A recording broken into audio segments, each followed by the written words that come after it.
Freethinkers Fireside, where we put the human and humanist one cozy chat at a time. My name is Helen, also known as Hell's Bells. So thank you for stopping by on a Wednesday. I will also be streaming tomorrow at 5 o'clock with Brentley. So I'm just going to put that out there. And tonight, we're going to do something a little bit different. We're going to get to know Lilith. So let's say hi to Lilith. If I remember how to do my show. Hi. Hi. Hi, honey. How are you? I am absolutely fantastic.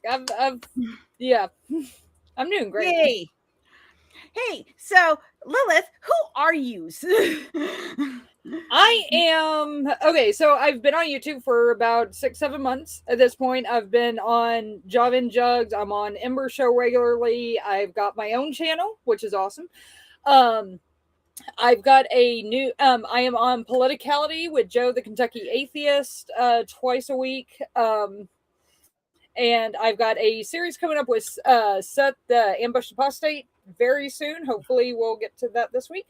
But I've worked with a prominent political YouTuber for the last 14 years now. And I've been following politics for the last 25. So I've kind of become a political analyst and political commentator, even though that wasn't necessarily what I intended. You're voluntold. Pretty much. Voluntold. Yeah. Everybody's like, you know the politics so well. Like, what's up with this? I'm like, okay, let me explain it. Here's how it goes. Because I decided that I wanted to bathe in it forever. Now I can't stop. I got into it in the 2000 election, and I just never stopped, because a lot of people, and even on the like big YouTube channel, we'll see our numbers go up in election years, and then they'll ratchet back down a little bit, and then they'll go back up in election years. It's just a cycle. But for some reason, it never decreased from me, and I just followed it. And I realized really early on, like, Christian nationalism was kind of a problem. And so I've been following that specifically for the last 25 years. So thank you, Reagan. Thank you. Thank you, Reagan. Very much so. Yeah. So... Okay, so what is your, because I know you do a lot of stuff with history. Yes. So what is your education and background with history? Offline, I am actually a historian. I've got a bachelor's and a master's in history. I worked affiliated with a few museums a couple times. I worked with the university, and there's just no jobs in my field right now. So here I am. Oh, well, I think somebody was on, like, a paleontologist was on like a podcast. Yeah. And they were talking about, like, we're not making any money. What are you talking about? I got my decrease in funding. Yeah, I mean, I got my because I got my master's right at the beginning of COVID. Hey, Tori, I got it right at the beginning of COVID. So of course, like, nobody had money to, like, give to museums, to fund research, to fund new exhibits, and that kind of stuff. And everybody was getting their money. And then not long after that, for anybody who doesn't know, I study the Holocaust. The whole Israel thing happened, and there was a lot of money shuttled over to that on, actually, frankly, both sides. But there was a lot of money that was shuttled over there that was not coming into museums. A lot of museums never recovered from COVID, and there's just not much out there. I had a really good job offer over the summer, and unfortunately I was their number 2 pick, not their number 1 pick, and they could only hire one. And that's where I'm just like, screw this, I'm doing YouTube. I understand that instinct, because I'm going through sidebar, everybody. I'm going through, do I stay at my job and not stay at my job? Stay tuned. So there's that. Yeah. We're dealing with that. But anyway, it is like, and, you know, just a little sidebar about, like, we all understand that it's really hard to like care about the arts and history when houses on fire and people are rearranging the furniture. So I understand, but also like if that's what you've been doing for 20 years and then suddenly you lose funding, what do? Like, you know, it's not like what field can I go into? Because let's say you study 16th century, like 16th century France. That is all your knowledge. You know everything that happened in century France. Okay. Yeah. Where in the real world is that a skill that transfers to like being a barista? Exactly. And I mean, even then, like my history knowledge is wider than that. Like I'm well versed in American history. I'm well versed in modern European history, which is basically everything from the Renaissance all the way up to modern day. So I'm pretty well versed in all that. I could teach all of that, but I'm there's no way in hell you're going to get me into a high school classroom. I cannot handle that. And so college and community college is pretty much all I can teach. And it's just like, that's hard to do if you're not also like a grad student there, which I've got my master's. I wasn't planning on going for a PhD because I just don't have the money for that. I don't necessarily need it. Like, I didn't go get my master's in psych because I was like, I'm already 70 grand in debt. Yeah. So, because I had to change majors. So, in order to do the jobs and the research at like museums that I wanted to do, all I needed was a master's. So I'm just like getting the master's and being done with it. Yeah. And then COVID hit. It was literally the one thing that could have ruined my career, and it happened. Yay! That sucks. I'm sorry. Yeah. And so this is why we're all going to become YouTubers in the future, because and we'll have to take all of our knowledge and put it down the interwebs and be like, please, somebody just watch me and let me tell you how trauma affects the brain. Let me tell you this, and so you'll know. Yeah, like so you can make proper decisions. Yeah, like I mean, I don't talk about it all that much. The only place I've talked about it in depth is Tori. Oh, thank you. The only place I've talked about it in depth is on misinterpretations. I usually don't. Yeah, I was there for a bit. I usually don't, because I'm a little concerned about, and I'm still trying to figure out like what YouTube likes and what it doesn't with certain things. So it's like I don't want to cross any lines on anybody's channel that's monetized and automatically get them demonetized on accident. So I try to be a little bit careful when I'm talking about that. And it's one of those things that I learned very, very quickly. When people ask me what I study, I generally just say World War II and leave it at that. I do have more knowledge than the average person on the war itself, but the second I say that I study the Holocaust, they're just like, nope, we're done with this conversation. And I get it. I understand why. So I'm just I understand that this is your income and like the algorithm, like it like I like to say the proper word for people that did the things that caused the Holocaust. Like I want to call them that because I like to use words for what they mean. But I have to say bad people from that lived in Germany and did bad things to other human beings. Because like that's the way you have to talk. And I'm like, I'm an adult. I'm like, and I hate censoring myself. So I'm like, and also like when language is powerful, and if you cannot express yourself and express the way that certain words are supposed to be, like I don't like using the word grape. I'm sorry, because that trivializes what has happened. Yeah, it's frustrating as crap. From what I understand, YouTube is not YouTube is not quite as bad as TikTok. I am not on TikTok. There is no way I'm ever going to be on TikTok, so don't even ask. I have a TikTok account that I have planned to use to promote my channel. I only use it to have when I was still volunteering for the ACA to have lives with people and have conversations. And then once that ended, I have the app and account and I never go on. It's kind of like Instagram.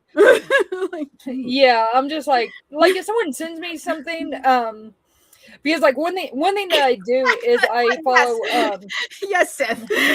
That's what we do on this channel. Yes. Goose step the fashion. Mm-hmm.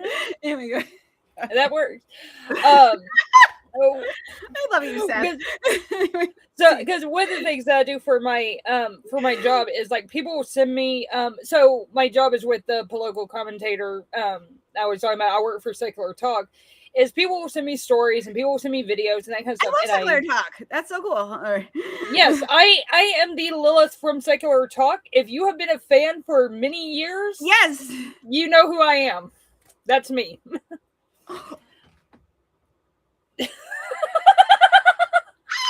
Sorry. Yeah. Oh my God. God. I was literally. I'm kind of fangirling right now. I'm literally fan number one. I was literally the first person that was not already a friend or family member who was watching. Mm-hmm. I was first time I actually met Kyle in person though. Get this, was at his wedding. That's amazing. Kyle, I watch pretty much, if not every day, at least like 2 or 3 times a week. If you're ever in the chat, you will see me pop up occasionally when because I'm the mod over there, so I'm constantly trying to mod it so I don't chat very much. But if I see names pop up that I recognize, I'm like, hey, what's up? That's funny because I just watch the YouTube videos just to get my news and stuff. But I love Kyle. I've been listening to him when it was just him and he didn't have his studio at home or anything like that. He didn't have his wife on the show. He was just a little tiny news YouTuber and the news pool that was coming up in leftist tube. And I was like, I really like this guy. And he's engaging and he gets mad about the things he's supposed to get mad about. And now I was like, cool, I like this guy. Okay, so you know his non-AI thumbnails? Mm-mm. Okay, so he has the thumbnails, but they usually have green text that has little holes in it. Yes, those are all mine. Okay, cool. I do that for him too. So. I'm okay. Now I feel like. But if it's solid green text, that's not mine. But if it's green text with where it looks like there's little holes in it all over the place, that's just the font that I use. It works really well. He likes it, so. Okay. Yeah. All right, whatever. I mean, it is attention grabbing, so. Yeah, which is kind of the point. I mean, you see a lot of leftist videos, they start using yellow and stuff. And he's like, well, what about yellow? I'm like, no, you want to stick with green. You want something that's going to look a little bit different, that's still going to show up. And there's been those where he's like, well, can we add this or this and the thumbnails? I'm like, if you do that, it's going to be too damn cluttered. And you're not going to be able to see the damn thumbnail. I know what I'm doing here. I've done this for 6 years. I'm okay. If you'll notice, there's years and years ago, he had MS Paint thumbnails, and then all of a sudden they were good. And it's because I was probably like, do you want me to do your thumbnails, dude? And he's like, that's yes. awesome. So I'm like, okay. So there you go, guys. You now find out what Lilith does. So no wonder you're baked into politics. Yeah. And okay, but we were going to talk about okay, so we know you're a very cool activist. Awesome. But we were going to talk about we are from a similar of generation. Yes. We are old goths.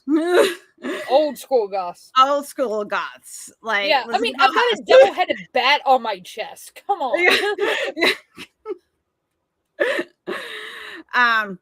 So it was all. So I was going to ask you, when you were 8 years old, which superhero did you want to be when you grew up? Oh God, I love Mystique and I loved Rogue. I was an X-Men girl. Okay. So, but the cool thing is I've got. Well, yeah, I don't know. I've got the there's usually a reason why you would want to be that character. I honestly I don't remember. It's a psychological question and entertain me. Why? I know I like Mystique because like she could like change into whatever she wanted, Right. and like, and on top of that, like she was like crazy fucking talented at like everything too. Like if she needed to do something, she can fly a fucking like helicopter, and then she can turn around and like operate a dam. Like she could do pretty much anything you needed her to do, and she was a badass fighter too. Like she did everything. That was my shit. That was what I was watching when I was a tiny little person, and I have a lot of Wonder Woman stuff. So, and then I loved Rogue that she could just like she could grab powers from anyone else. So that was kind of amazing. I was a Psylocke girl. Yeah. I also like Jean Grey. I was an X-Men girl. Like I liked all the X-Men. Like I really did. Like the X-Men were my thing. I liked the X-Men. Everybody else, I'm just like, nah. Yeah. Like this is. Did you watch a new X-Men 97? Yes, I did. Was that? Yeah. No, yeah, that came out a year ago, 2 years ago. Time is weird. I think I've seen. It was. I liked it. I liked it. It was one of those things where I was like, yes, Magneto is right. I was like, ooh. I'm like, yeah. It's one of those things. Like, you didn't think you were going to have an existential crisis when you were watching X-Men, but here we are. Like, yeah, exactly. It's just like, oh God.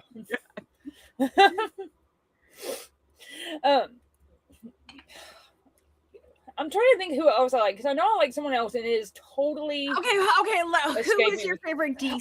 Although I absolutely love Joker for all the wrong reasons. The new one?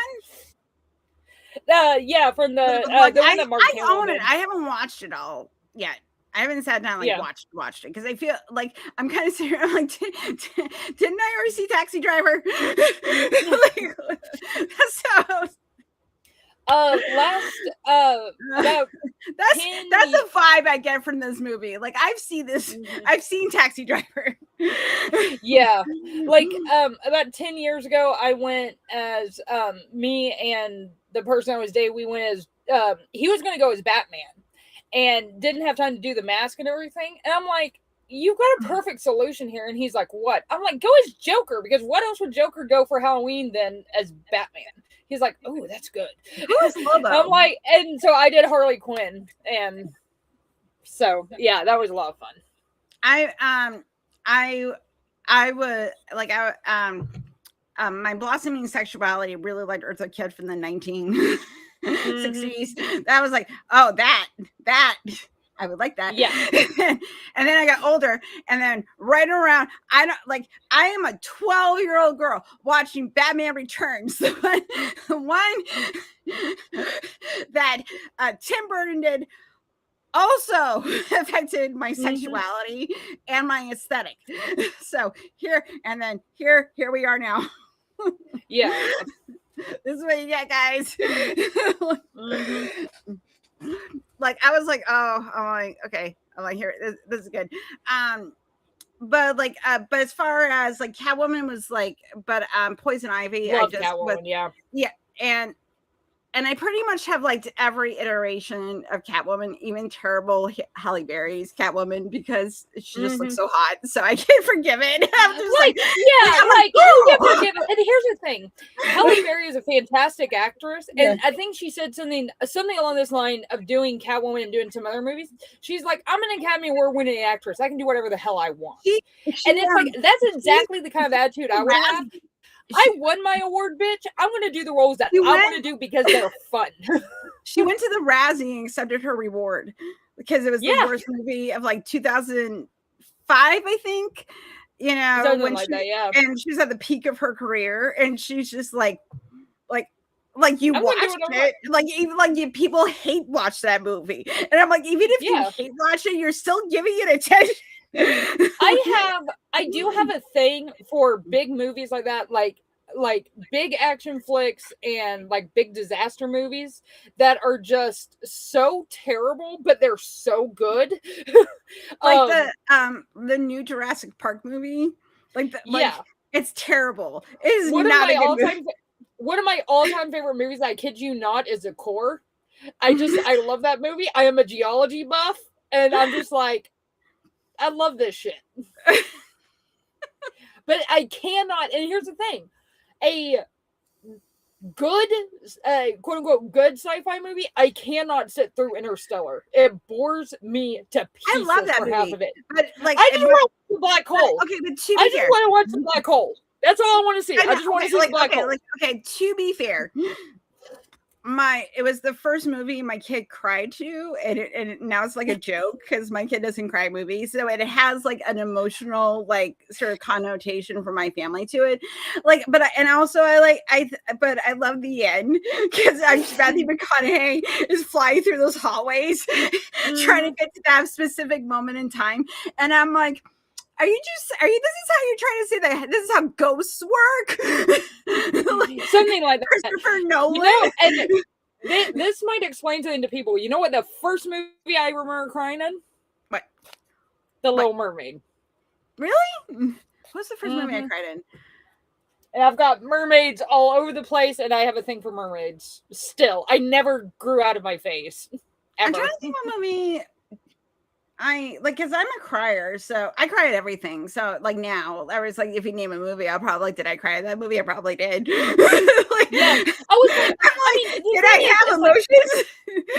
I mean, what I think happened? I cried. No, the first movie I cried was Beauty and the Beast. That was the first movie I cried, and I saw that when I was 13. So I'm like, I was right at the right age. Yeah. And that's actually my mom's favorite. I was a Disney, like I love Disney movies growing up. But I think with Little Mermaid is like I've always been a daddy's girl growing up because I'm an only child. My dad obviously wanted more kids, but they only adopted me, so there's that. So of course he was just like, this is my daughter, she gets everything. And the whole like daddy daughter thing in like Little Mermaid, I'm just like, I love my daddy. And so I totally get it, and I totally get why I got all upset by it, but I'm just like, it actually watching that movie helped me with like dealing, because my dad died in 2020, so that actually kind of helped me cope with that a little bit better than I thought I would.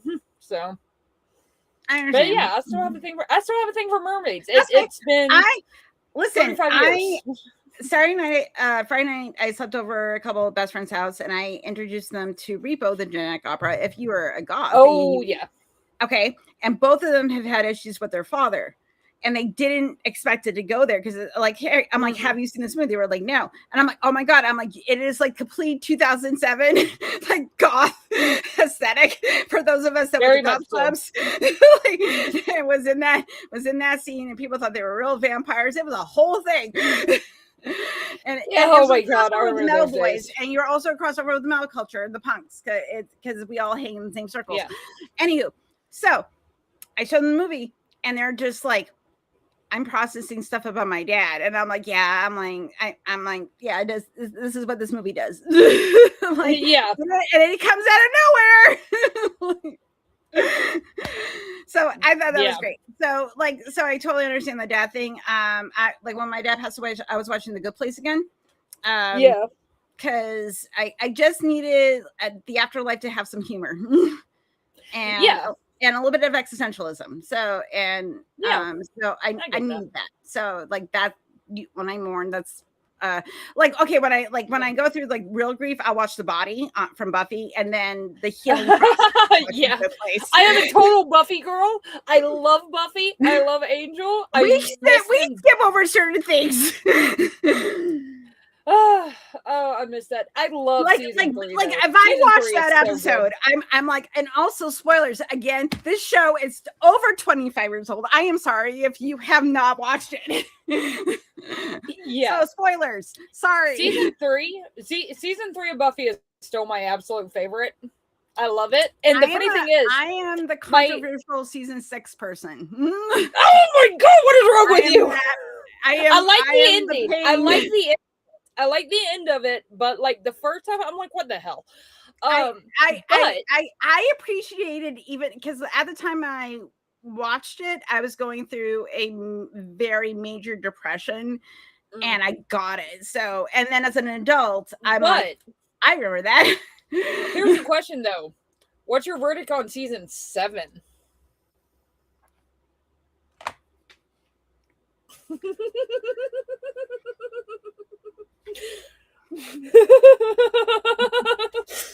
No, I'm a season 3 girl for sure. I don't. We lost the plot, guys. Yeah, I was like there was a lot of. I feel there's a lot of good ideas, you know. Yeah. Like what are you giving to the next? What are you giving to the next generation? What does it mean to exist in a world, especially as a woman, you know, where you're you can be overruled because you have a different perspective and whatever. And how do you deal with trauma, and how do you deal with the day-to-day grind? And like, I get all that. Totally. I get the vibe. The execution was, and also I don't like Kennedy. I do not like her, and it's not because she's not Tara. That's not the issue. Those two, I'm sorry, don't have any chemistry. That's the problem. No. Like, you're telling me you're attracted to each other, and I'm watching you have, like, you know, cable sex, but also at the same time, I don't believe you. Yeah, I mean, it's one of those things that when there is a show that the two actors don't have any chemistry, it is so fucking obvious whether they try to show it or not. Like, it's obvious that they just don't have that chemistry there. They just don't. I'm like, but yeah, like, but, I feel that James Marsters and Simon Chagall, because they worked together for so long. I love like Spike and Buffy worked because you watched them for years, and also as actors, you develop like a certain level of closeness that, you know, when you're working with someone for 10 to 12 hours a day, sometimes for like 9 to 10 months, you know, it's like, yeah, exactly. One of the reasons why I also really like season 3, and it's cool because I kind of have a personal connection. My best friend in high school, she went to the high school that they blew up. And they blew it up at this. They blew it up at 4:00 in the morning, and they forgot to tell the fucking neighborhood what they were doing. So everybody gets woken up at 4 a.m. That's awesome. It was Torrance High School that they blew up. Also, fun fact: the set that is used for Sunnydale, UC, University of California, UC, Sunnydale, is the same set that they use in the police department in Psych. It's the exact same set. I'm like, I know that set. I'm like, this show's 2005. I know. Yeah, I love when I watch shows. I love when all that stuff comes up because I get excited. I've seen that movie. I've seen that. Yeah, they all exist in the same universe. Psych exists in the same universe as Buffy. Yeah. I mean, unless there's a home health under there, come on. I'm trying to think of like other shows that were really like. Was Drusilla, and she was crazy. Yeah. So let's have a let's think about that. Like, she had prophetic visions, and the only reason, and I think, and this is just my thing, because like they said that I think when Angel turned her and like he tortured her and turned her nutty nutso, and then turned her into a vampire, which was fucked up. Anyway, but also her tribe, like, you know, her gypsy tribe said like she was special among her people. Like, there was a hint that she like had like magic powers, but then when and also her predictions are just very random. like plot point. We need to progress the story. You know who I was happy to finally see like get off for good on there? Fucking Darla. I was so sick of her. But she's good as Dexter's girlfriend. Yeah, but I'm just like, oh, God. I think I actually liked her more in Angel than I did like her on Buffy. Yeah, I did more in Angel because she was going through that process of like, you know, she gets brought back, and then she also has to deal with all the bullshit. Mm-hmm. So, you know. But here's the question. Are you Team Spike or Team Angel? What? Are you Team Spike or Team Angel? I'm Team Spike. Yes. Yeah. Okay. And I have, because one, I have problems with Angel. So many problems. Like as an adult, like as a full grown, when I watch that show, I'm like, so many problems here. Spike, yes, issues. Yes, lots of issues. But guess what? At the end, I still choose you. And then I'm going to put the really, really, really hard work in to be better. Yeah. That was a lesson. I'm like, yes, guys, like, yes, we're not talking about real life terrible things, but paths to redemption, it's like kind of Fate storyline and Angel, which was happening at the exact same time in season 4, where Buffy was it was season 5. It was season 5 of Buffy, because that's when Faith, and it was a parallel story because Buffy was dealing with Glory and being a new parent, and this like the unstoppable, relentless things of regretting the things you did, right? And Faith goes into this nihilism place where Buffy she hates it and it's grinding, but she does it anyway. Like, you know, so it's like a parallel. And so that's, you know, I've spent way too much time in this universe. I'm sorry. Hi, welcome to my podcast where we're going to talk about Buffy. I always decided I don't only have so many people I can talk about my fandoms with. Yeah, I get that. Okay, so why are you Team Spike? I like Spike. One, Spike's hotter. Sorry, but yes, James Marsters is a very pretty man. 2, I can't look at David Boreanaz without thinking of Bones, which I also love, but I see him as Sealy Booth. I can't see him as anything else anymore. I just see him as baby Sealy Booth. Have you watched Knitting with Willie? I don't think so. You need to watch it. Sorry, I've got a wasp in here flying around. I'm trying to nab when I can. So, Willie is a gay man, which I got. So I'll be right back. He's a gay man, and he's a millennial, somewhere in his 30s or 40s, and he reviews like Christian propaganda stuff, but he also does like America's Top in a Bottle, and he does episodes of Bones, especially like the problematic ones, and he's really funny because it's just this very like sweet meets deadpan humor. That's the only way I can describe his approach to things. And he has like this very, like, if you are a neurospicy person, a certain way that just like hits that spot. And I just love his content. You should go watch it. He does and also for his Patreon members, he does crochets, and he has like this big blanket, and he does their initials, and they get to pick their color and do like little shout outs, which I thought was really sweet. It's a very cool way to like show appreciation to people in your community. So I really dig his channel. So I suggest that you should watch him talk about Bones, especially the one where they tried to pretend they're progressive with gay people. That was no, I know. Yeah. We were watching Psych the other night, and it's season 1, and it was the episode where it was so problematic where the woman had multiple personalities. There's definitely problematic crap. And I was like, you even identified the correct disorder with dissociative identity disorder, which is an actual disorder that like your script. You put it in the script.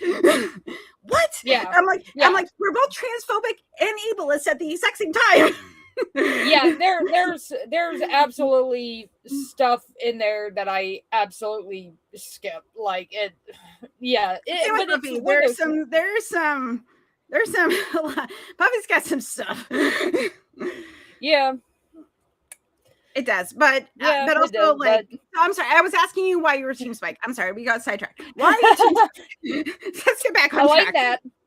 I like you were saying, I like his redemption arc so much better than Angel's, because it's like he put some serious fucking work into it, and then came back and is like, "Hey, I'm here. If you want me, fine. If not, okay. Like, but I'm trying to prove to you that I'm here. And then everything, then like he the whole finale, it's just like, oh, he did what he needed to do. And I do think she loved him. Yeah. Oh, she did. She absolutely did. But she also knew this person is also not good for me. Because of their past, because of all the entanglements and the emotion, like I love you, but I can't be with you. That's a different thing, and I totally appreciate that more. Yeah. Although I look at Angel and Buffy, and I'm like, he was 24 when he was turned. I'm sorry. Yeah, I am sorry. Yeah, and, out of Angel, honestly, my favorite season is season 5. I love season 5, and I loved Adam Baldwin for years, and I'm just like, I have problems with him now, but I liked him for years. So I'm just like, it's just like This whole crap pisses me off because I've lost bands that I like. I've lost actors that I like. I've lost everything. I'm just like, damn it, dude. Like, I can't freaking support you anymore because you're being like so damn problematic and goose steppy. That's the thing. It's a very worse than because we still like Harry Potter in this house. I'm sorry, we still do. I still refer to myself as a Ravenclaw. Yeah, I have a Academy Bellatrix, and I live in a clear fucking household. Okay, and I get mad when people are like, well, they say they're and then people jump on them and say did you know that really? And I'm like, okay, I understand there's some, but it's like this is the thing people grew up with, and it's very and we try so hard to art is for us, and we can retranslate it, and and still think J.K. Rowling is a garbage human being. But also, I like being a Ravenclaw. My line is I will not give them any more of my money. They do not get my money. So not reading the new books, never seeing any of the new movies. I'm not giving her a dime. But it's I read all the stuff before it was an issue, or at least before I was aware of it. And it's okay, so I have that. But it's the way how I also think about it is because I am a giant Lord of the Rings fan. I have Lord of the Rings. Oh my God. I have Elvish tattooed on my back. It's not a Lord of the Rings quote, but I have Elvish tattooed on my back. And I have the coolest rubber duck ever. Well, so we have a bunch. I have a necklace where my name is in Elvish. Mm-hmm. This is how I know if you're a nerd. If you can read my necklace and know what it says, I'm like, so yeah. We watch Lord of the Rings movies every year. I have little Tolkienisms about the premises, and when the Lord of the Rings was in theaters and we wanted to see The Return of the King, and I've seen that movie so many times, I was sobbing. I probably watched Return of the King because he did the extended edition, which was amazing. I probably watch the movies once every 2 or 3 months usually, and it's usually when I'm working or something, I need something in the background. But I'll just put on the movies and let them play because it's 12 hours. So if I have to do something, that's good background stuff for me to listen to while I'm doing stuff. But the problem that I have is that there's been a lot of people on the right that have gravitated towards that for various reasons. And I'm like, fuckers, you're not going to take this from me. Yeah, I'm you're not going to take this from me. I am an old school Lord of the Rings fan. I was a huge Lord of the Rings fan before the fucking movies came out. Step off, bitch. Also, with the people that think this was the message, I'm like, you do not understand Tolkien. No. You are looking at this a very ethno, European centric sort of perspective. That is not what this story is about. Please pay attention. Oh my God. But exactly. Hey, like, sure, you're going to reinterpret somebody else's, you know, trauma / interests, things that they actually care about. Also a Catholic. Yeah. But an existentialist Catholic. Very Catholic. Like, very Catholic. And it's still one of the most human stories ever written. Yeah. Yeah, exactly. And so it's like, there we go. Like, I was, so, anybody who doesn't know, like, I manage a secular talk server too. And I've had people come on there and be like, it's Cinderin. But, that's so funny. I can answer that on cue like that. But I've had people come on and be like, "Oh, well, I don't like Lord of the Rings because of its association with." Are you asking which one my necklace is in? Are you asking which one of my necklace is in? Was that you're asking, Amber? Because if you're at, it's in Cinderin. So yeah, mine's in Cinderin too. So, but I've got mine on my back, and it's a little difficult to show at the moment. But but anyway, yeah, like I've had people come in and be like, "Well, I don't like Tolkien because of all the right," and I'm like, "You guys don't understand this." And then they'll sit there and try to see, like, "Whoa, no, you don't see how this is connected," and I'm like, I have been a Lord of the Rings fan since like 1995 or something. Like, I read The Hobbit when I was like 10. And I have been a Tolkien fan since then. I have read everything. I know the world like the back of my hand. I can sit there and argue with you about what happened in the fucking Second Age. Like, I can sit there and do that because I know the world so well and I know Tolkien so well and I love it. Read the Sons of Hurin, everybody. That's a fun run. Mm-hmm. That's a book. Everybody dies. like that's why like I call like Tolkien an existential Catholic. Yeah. like that, like, and that's because like it's always everything we explore human psychology through myth. Mm-hmm. That's what we're doing. Yeah. Cool, huh? That's why we love stories. Why? Yeah. Why do I have a necklace that says WWBD? What would Buffy do? Because she is my Jesus. That's a good one, actually. What? That's a good one, actually. Yeah, like think about that. She rose from the dead, so there is that. Right, twice. The second time she had to fight herself out of her grave. Yeah. So I didn't see Jesus do that. So there you go. Oh my God.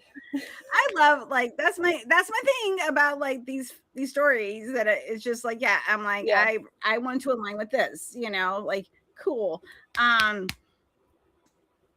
That's where like, and I think that's why I find like pop culture so fascinating. Also, just gonna recommend, if you want a dose of therapy and pop culture, watch Cinema Therapy.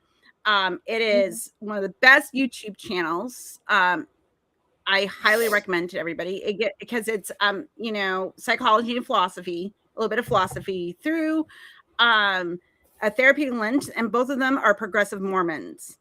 But they are like the most wonderful human beings, and I highly recommend, because guess what? They're always citing the science. They're talking about, like, you know, what does this say? And they talk about like spiritual abuse, and they talk about you know, trauma, and you know, narcissism, and all a bunch of different psychological disorders, and how it, like, it gets, you know, they did a whole series on Twilight about like how Edward is a butthead. So yeah, you know. Like here's the thing. So I read Twilight when it was like super popular. I'm sitting there, I'm like, this guy's like, okay, so here's the thing. I can sit there and read that and be like, this guy's a narcissistic asshole. What the fuck's going on with him? But I'm still like, if they would have made this change and this change and this change, it would have been so much better. But I can appreciate it for what it is. Like, it's not a terrible read. It's not the best by any means, but it's like, it's something that I can sit down on a weekend and read and be like, okay. But I was not the right age when that book came out. I was too old. Like I was already it was 2000. It was like 2000, yeah, something like that. But it was like, but the thing is, I was like, a young at that mom. time, I was still catching up. I was a young mother at the time.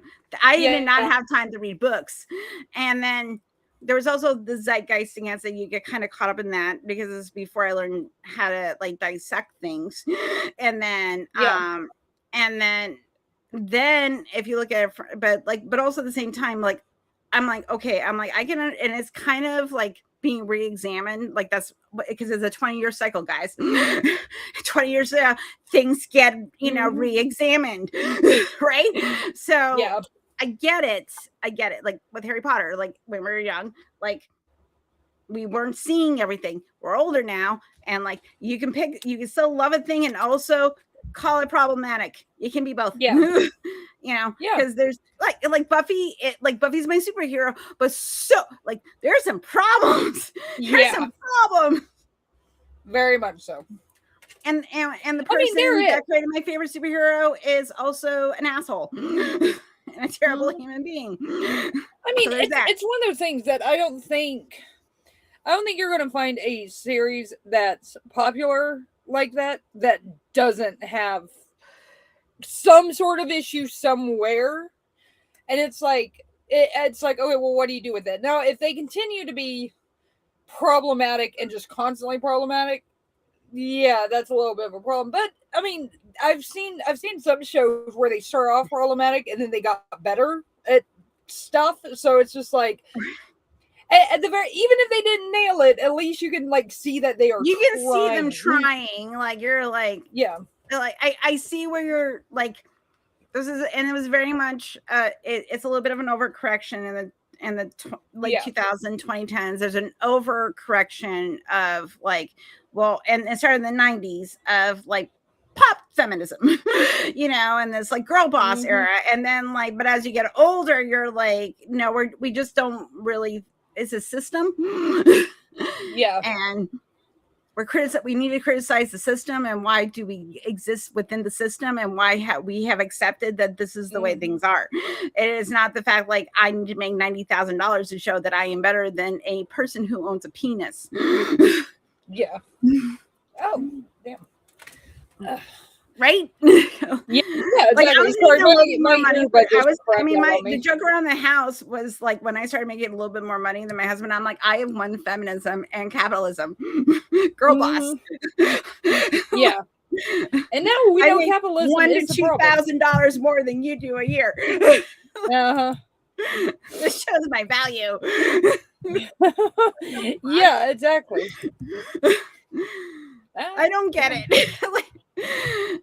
But like, and I don't, and I like once you start viewing, like you're a historian, like once you like, isn't it okay? Like, just give me a perspective here. Like over time, is it people doing the same thing over and over again and hoping something sticks? Yeah. Okay. See, I am.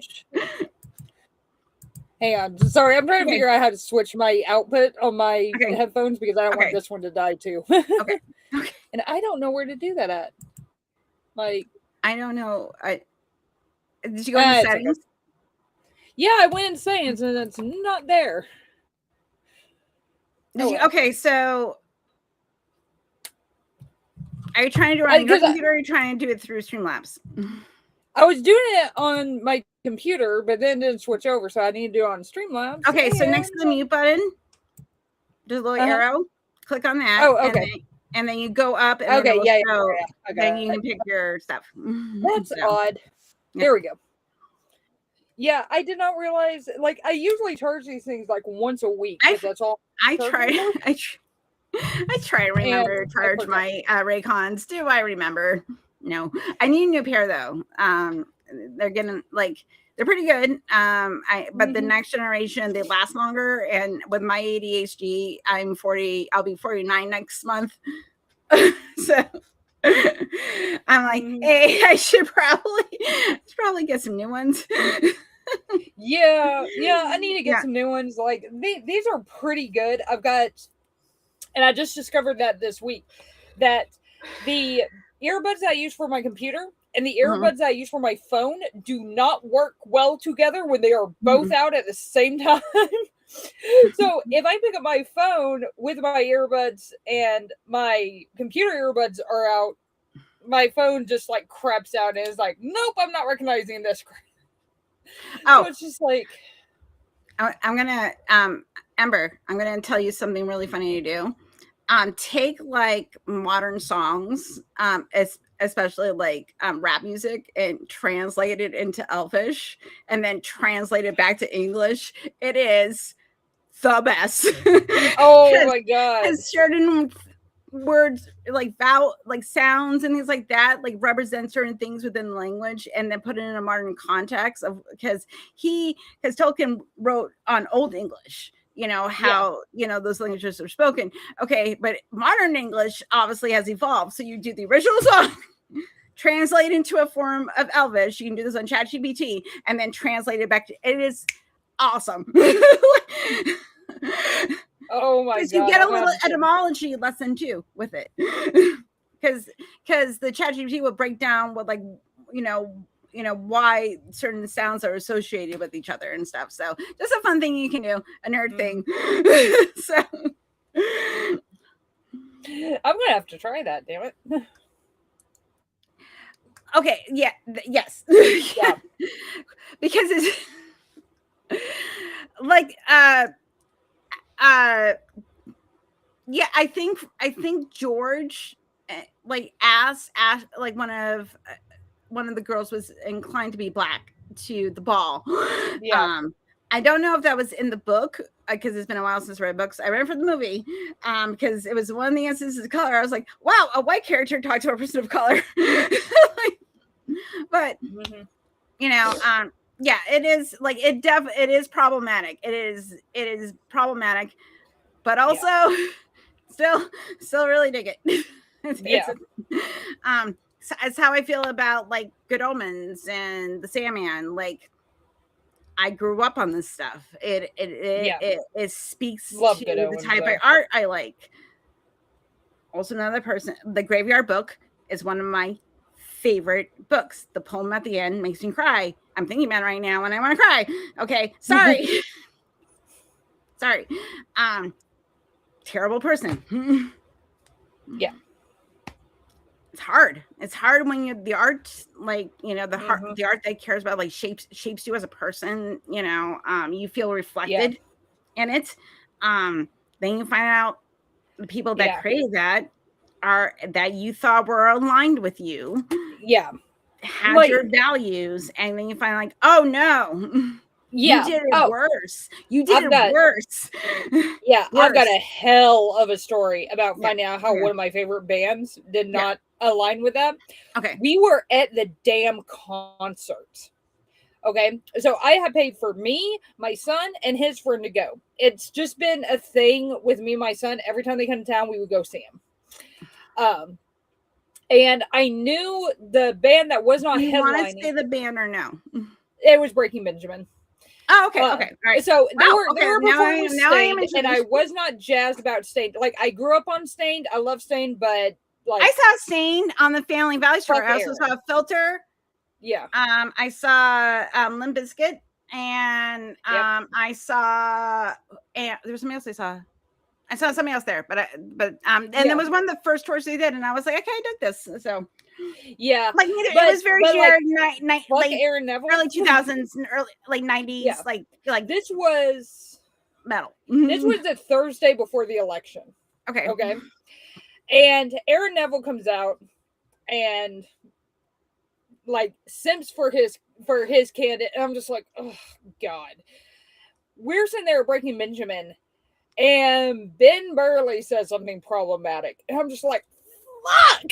Like, because up until this point, I always have kind of the opinion of if you are not public with your opinions, and up until this point, they had not been political. If they don't voice it, then whatever. Like, if I don't know, then I don't need to know kind of thing, right? Because it's just like, this is a band that I have literally listened to for 20 years. They have been my favorite band for years. And he comes out and says that, and I'm just like, fuck, man. Why? Why? Like why? Why? And there was a good number of people that were just like, fuck this, and left. And we were among them. Because I'm just like, right, like, and then it's like, now you've, like, this is the thing, and SR says this, that when you start cutting certain people out, you lose every time. Yeah. You lose every single time, because like, now you've cut off people that were like I always compare like this type of stuff, like, it's like, remember like back in the Satanic Panic, like like, who's the lead singer of Judas Priest?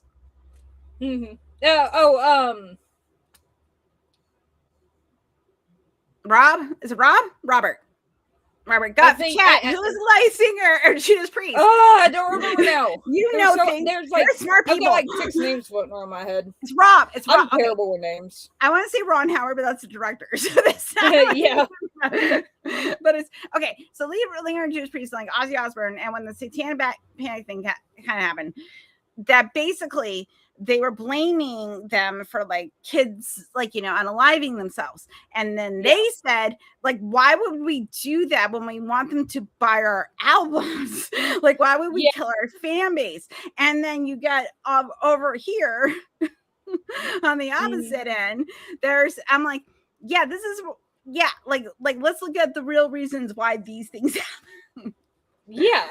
Like you're cutting out when you say you are a weirdo because you like D&D, and you rather do that with your friends than go to church, and you shame your child for it.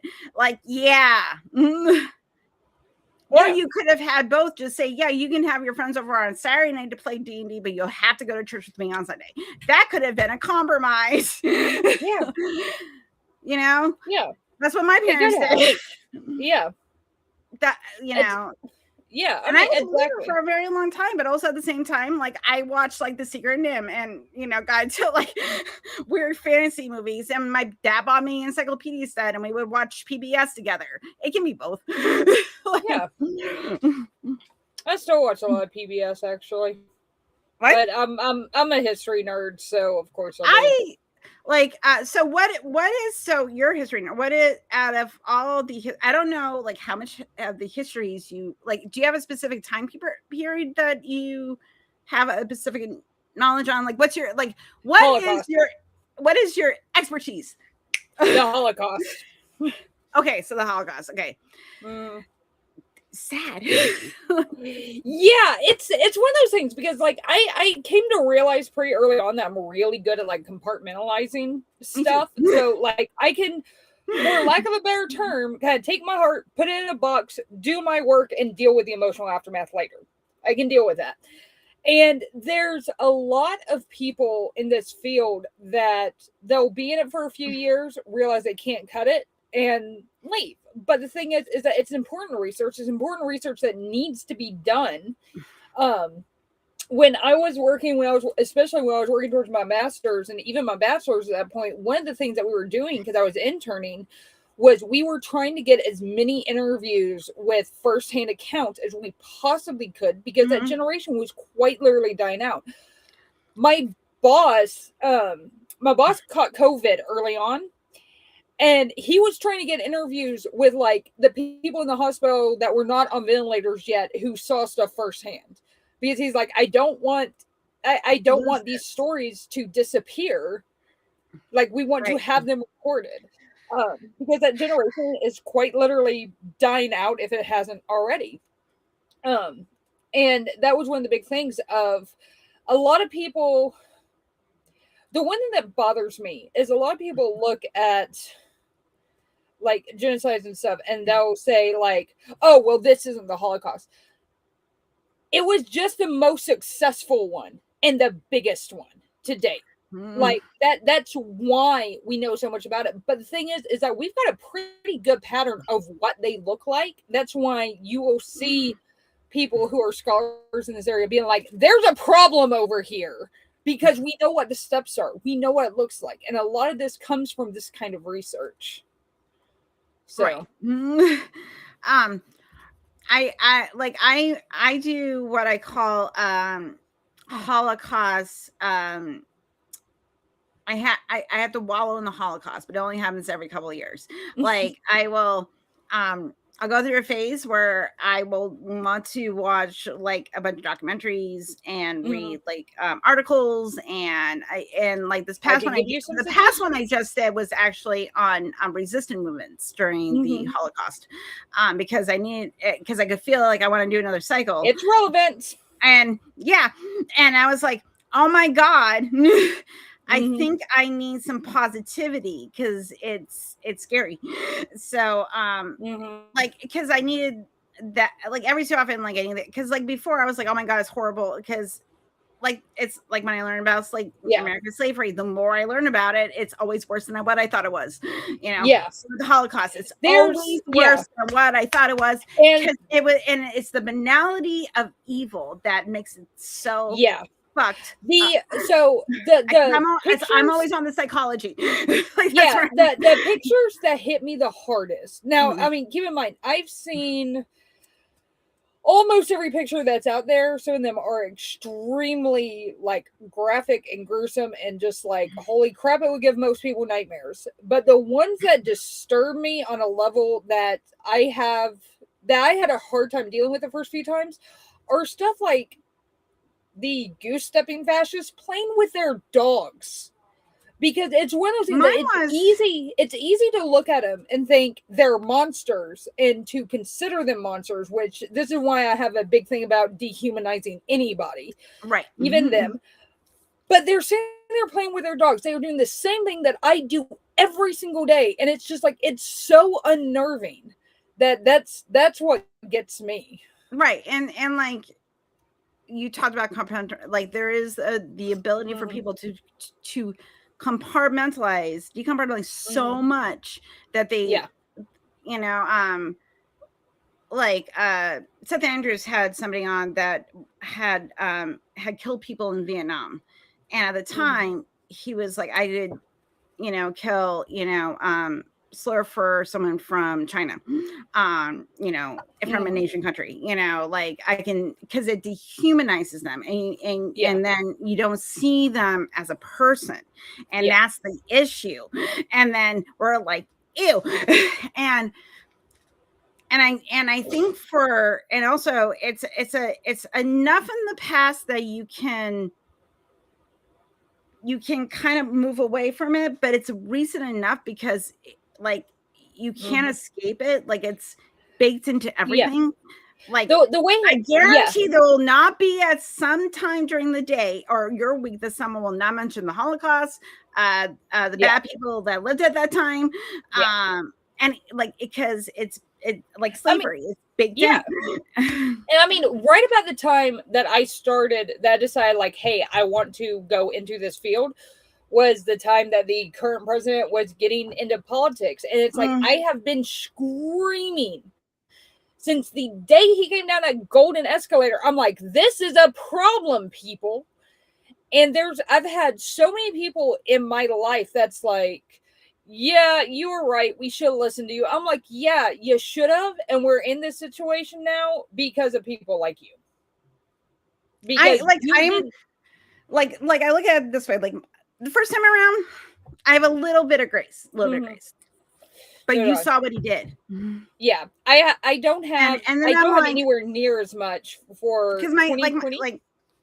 Like 2020, I'm like, you this is what you wanted. This is what you wanted. Yeah. This is what you wanted. 2020, and now we're here. Yeah. Because you were like, I can also give a blanket pass to people who just didn't vote 2020. Like I kind of get that.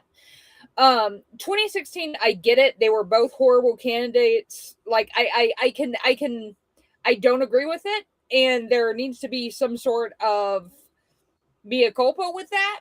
But like if you did 2020, like I can forgive that.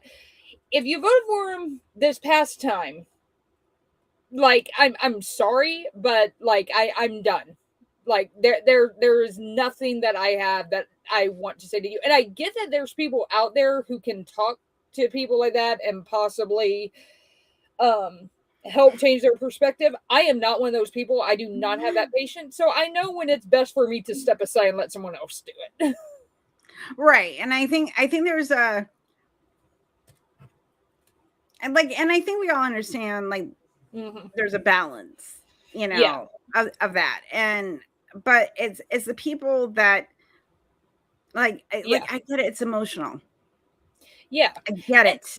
I mean, like, and even then, yeah, like, even then, over the last, like, 10 years, like, I've evolved, because for the last, like, 5 years, or for, like, the first, probably, like, 7 years of the last 10, I was like, if you voted for him in 2016, if you voted for him in 2020, we're done. Like, we're done. But now, like, I'm with somebody who is a former Christian nationalist, that is just like, that would not have been possible for me, like, 4 or 5 years ago. Like, there's just no way I would have gone that way at all, because I just been like, nope. But the thing is, the difference is trying to, is not only saying you're sorry, but also reversing course on stuff. Well, like, my dad voted for Biden in 2020. And he voted Republican all his life. Yeah. So, and at 88. Yeah, and I get, like, that. And I'm like, and you're like, thank you, Dad. Thank you. I mean, what I like, because you're like, because he saw the like, this is not the same pattern. Yeah, what I have the problem with, and this is the problem that I have with some people in my family, is there are a couple people in my family that straight up told me that they said, if I can't vote for the Democrat candidate, I just won't vote. And I said, okay, I can respect that. Like, not necessarily, I mean, I live in Texas, so it's not really going to matter all that much, but okay. Like, we live in a non-swing state. I can deal with that. And then I find out, literally a year and a half later, they just outright lied to me about it. And it's just like, it's not, I was like, and I basically told him, I said, I could have probably, in order to keep this relationship going, I could have forgiven, possibly, in some way, somehow, the vote that you made, but what I can't forgive is you lying to me about it. Right. That's the problem. And it's like, you can't say you're for, like, truth and justice if you lie. Like, yeah, like, you can't. Like the person, no. Yeah, like the person in my family, they're absolutely disgusted. They are absolutely horrified with what they did. And I'm like, yeah, but you still lied to me about it for a year. Like, what the hell? Like, right. And I think there's, there's a difference of, like, I like, again, like, where are your values? What are we talking about? Values. And if you're, like, if, like, I can, if, like, you, like, I would rather have a Trumper say to me, like, I want to live in a dictatorship. Like, okay, then just say that. Just say that. At least I can go. I get, like, you voted with your interests. So I can't really blame you for that. I really wish you didn't, because it's not going to end up well for you either. But I have, like, you were not exposed to the ideas that I were. It's unfortunate, and I do agree, like, getting people out of, like, really bad ideas. It is work. And I think that we all think we're going to have one conversation with someone, and all of a sudden everything's going to flip in their brain. And I'm like, no, because it is a lot of conversation and a lot of introspection. And it's a lot of the introspection that's harder. Yeah. And I mean, it's, I've had a few situations where I've been able to get somebody to do that. Like my family member that I'm talking about, that I was able to kind of get them to have that introspection. But on the whole, like, I am, because I get asked, because of my job, I get asked all the time, how do I appeal to, the MAGA family member I have? And I'm like, dude, I don't know. I don't even know how I did it with my own family member. Right. I am not the person to do this. I do not have the temperament for it.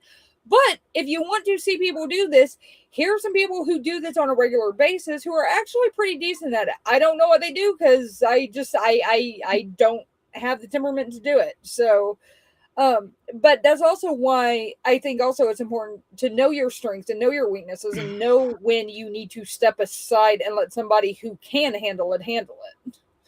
Because I'm very much stay in your lane.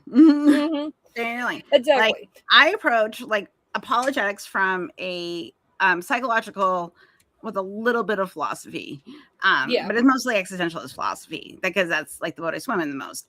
But a lot of it's psychology, and also too, like I try to like push people on ideas, but I try to make them like. But I have a very like I want them to laugh because I, like medicine is sweeter with a little bit of sugar, like I make them laugh, and this person didn't judge me, didn't yell at, like I'll call out a bad idea, but I it's the calling out the idea.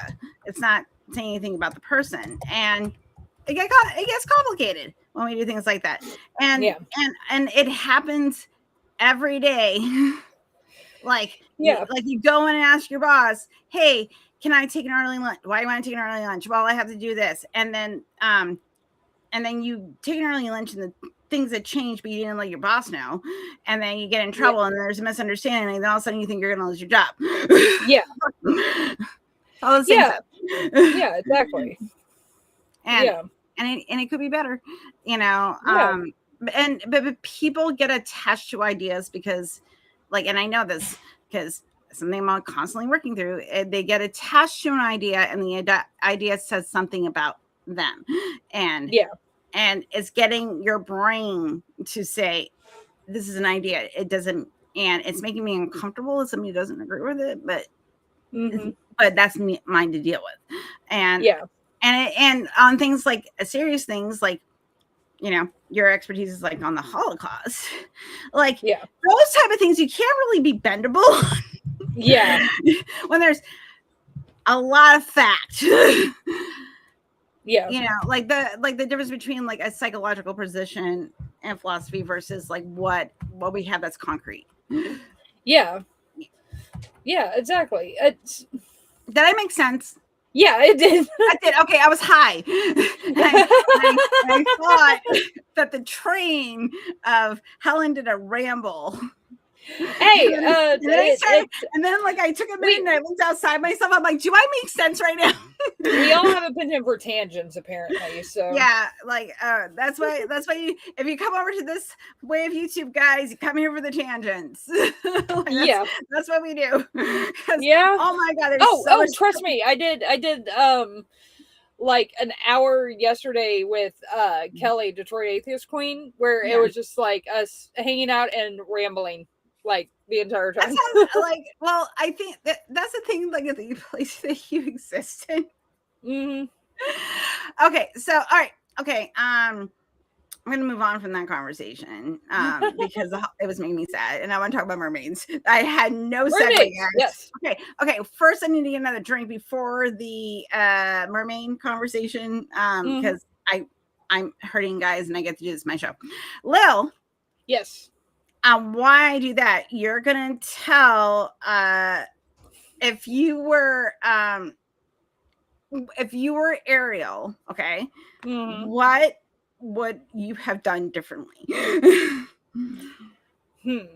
Well, first off, you don't give up everything for somebody that you have like just only seen from afar. That's a little bit of a problem. She was a little bit on the young side, considering I think she was like 16, if I remember correctly. But it's one of those things that I can kind of forgive it just because it's Disney and it's like that classic like romantic love at first sight thing. So, but dude, like Eric treated her pretty kind of crappily once he thought that she wasn't the one that rescued him, because he woke up, saw her, and she has like bright red hair. Vanessa had brown hair. Like, what the hell? So I would have realized that that's a little bit on the dumb side, and that might be a little bit problematic. But yeah, and I would make her at least 18. Obvious. But yeah, that's pretty much what I did. I used to have the song that Vanessa sings. I had it as one of my ringtones for a really long time too. I've got as far as ringtones go, I've got the German version of No Good Deed from Wicked that I've had for like 10 years on my phone for its ringtone. Hi. Let me see. What else would I do?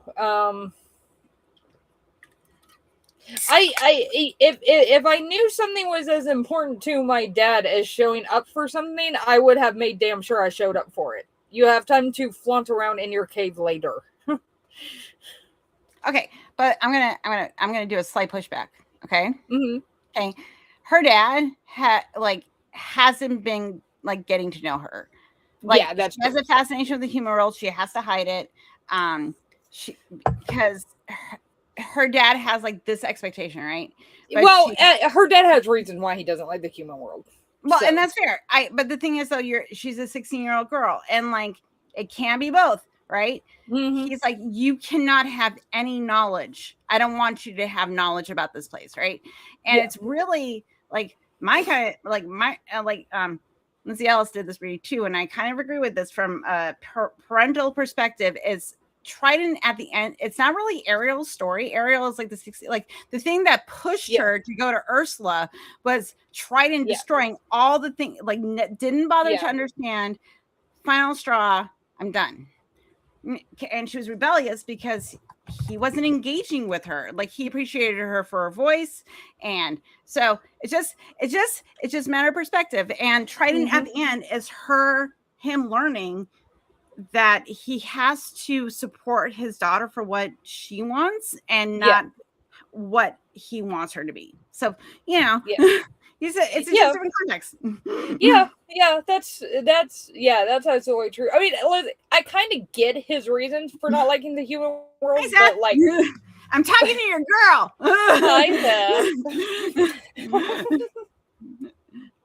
We're having a God conversation. Oh my God. Oh, speaking of mermaids, Emma made a joke today on the show that just had me. It has had me cackling all day.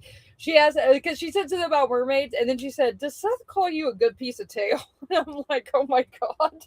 It's had me giggling all day. Yeah, it's had me giggling like all day. Oh my God, Seth! If you don't call her that during sex. If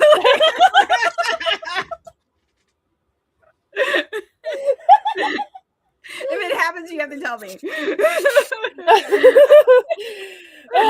We will see about that. This is how I spread joy, everybody. Oh my God. Where are we at again? I totally lost my place now. Have you seen The Lighthouse? No, I don't think I have. There's a mermaid involved. Oh, damn. Okay. But here's the thing, though. I have issues with mermaids in media because they're always done shittily. Amazing girl. As a historian. Okay. Are you Robert Eggers? Okay. Okay. He has done The Witch, The Northman, who I just said. The Lighthouse, and he did the new Nosferatu movie last year. Oh, okay. Okay. Yeah. He is obsessive about historical accuracy, like obsessive, down to like minuscule details. Okay. He's also from New Hampshire, where I'm from, and he grew up in Exeter, which is like 40 minutes from where I grew up. So like The Witch is all about what the Puritans actually believed. Like this wasn't like they might believe in like God. Like they literally thought witches existed, and this is what they did. And he made a whole movie about that, and also about isolation to close family members, and trauma, and religious trauma, and also. She goes against that, and that's why the religious right got all mad, because Anna Taylor-Joy decides to become a witch at the end. So it's an amazing movie. I highly recommend. Please watch it. I will have to do that. He gets feminist theory in horror as a man. Like he gets feminist theory in horror. Like I'm so far behind on movies though. Like I'm trying to think of the last new movie I watched, and I cannot remember. He's one of my favorite directors. So when he has a film come out, I will go see it. Like, he's my favorite because he does, and it's all like the light. But anyway, in the Lighthouse is based on two 19th century 1900s, like 1800s, like 1880 1885 lighthouse keepers in New England. And it turns into a surreal. It turns into a surrealist, like slow burn. It's not really a horror movie. Like, I don't know genre I would put. It's like an existentialist piece, but also about human masculinity, power dynamics. You know, are you still the same person that you were? Can you run from your past? Like all, and like William Dafoe, and it's just William Dafoe and Robert Pattinson. It is an amazing movie. Oh, okay. I know which one you're talking about. Like, okay. Yeah. Like, but it's always one of those movies, like you have to be a certain type of person to appreciate it. Because if you don't have your thinking right, you're like, I'm like the performances are great, but you're not, there's a lot of stuff. Yeah, exactly. I have a question. Can you give me 30 seconds to go get a refill real quick? Yes. All right. I will be right back. We're going to talk about a little bit more, but okay. So, but in that movie, I just want to put this, that the mermaid has genitalia, and what they used for her genitalia was a shark's vagina. So, fun facts with Helen. Thank you, Seth. You need to. I would appreciate that. This is what I do. This is how I spread joy. I gotta do it somehow, guys. Like, listen. You know, I have been in the atheist tube since like 2021. My first appearance was actually on because I was talking to Ethan last week. Was on his show, Ask an Atheist, back in, I think, 2021. It was either late 2021, early 2022. So that was like my first like official appearance, like doing like atheist juice and promoting like recovering from religion. So it was just one of those random things. I don't know where I was going with that. I have no idea. Fuck. Oh, I was talking about like I've just been here a while. And since I've been here a while, like it is a, like, this is a interesting space to be, because like I, like, if you had asked me 2 years ago, like, Helen, are you going to start your own YouTube channel? And I would be like, fuck no, I'm not. Even though I like attention and I like talking to people, but then I realized that I just want to do my own shit. So here we are. That's that. I was gonna. So anyway, I'm just gonna go. I'm high, guys, and I have ADHD. So here you are. Okay, we're gonna go back to the Lighthouse for a second. There's a lot in that movie. I especially wanted like my husband appreciates it for like a different level, but I would be very interested like my queer male friends to watch that movie and get their kind of impression on it, because like it's like if you're looking at it through like, you know, a toxic masculinity lens, there's a certain vibe to that movie. So like if I could talk to like my straight male friends and my queer male friends and get their impression of that movie, because it's a lot. There's a lot there. Yeah, Jared, I have seen that on there. I have not watched it yet. Trying to show time. I've been. Yeah, she asked if I'd seen Tidelands. Yeah. The thing is, especially over the last year, I have been neck deep in politics because it takes literally all of my time to try and keep up with. Because there's so much going on. It is too much. Like I set like my ChatGPT. I was like, okay, on I think I said like 2 days a week, give me an overview of like the major things I should be focusing on right now. And I don't look at it like I absorb my news through comedy, but I don't actually read the news except for 2 days a week, because otherwise it's too much. Yeah, I mean, I think it's me. Yeah. And the way I am and the way that because I read incredibly fast. I process information really fast. So it's one of those things that for years I would read articles from like 3 different places because, and here's the thing that I've been asked a lot, how do you know like you're getting it from an unbiased source? Usually if you read from like 3 different places, the stuff they have in common is usually the actual facts. And you can start to suss out what's opinion, what's not. And then if you've been doing it as long as I have, I can read one article and pretty easily suss out what's opinion, what's fact. Right. And because I have kind of honed that ability over years, and I know the news media, I know where their opinions lie, I know where their facts lie, I know what they tend to leave out, I know what they tend to emphasize, that with that I can keep up with most of what's going on. There are still things that slip through the cracks. Like there's some stuff about RFK the last couple of weeks that totally bypassed me because I was focused on other stuff. And like I said, I mean, not only do I have like secular talk that I'm keeping up with, I've got politicality that I have to keep up with, and then me and Seth have our series. It's going to be called Candle in the Chaos, that focuses on like Christian nationalism. It's not necessarily going to be news based, but there's a lot of that popping up in the news, and I need to keep an eye on it. So, like everything is politics. Everything is like you like you can't unless you're talking about the evolution of a cat. Yeah, I mean you were kind of. Even then, because people were trying to get evolution out of the public schools. Yeah. So we can have a conversation. But the thing is so even you could be. Okay, let me rephrase. Yeah. We're talking about cold, hard facts. Like we're not having opinions on them. We're just saying like this is saying this and this happened. Okay, we're just doing facts. Okay, like we revolve around the sun. That is a fact. Okay. There's no argument there. Like we've known this for a really, really long fucking time, guys. If you're not paying attention, I'm so sorry for you.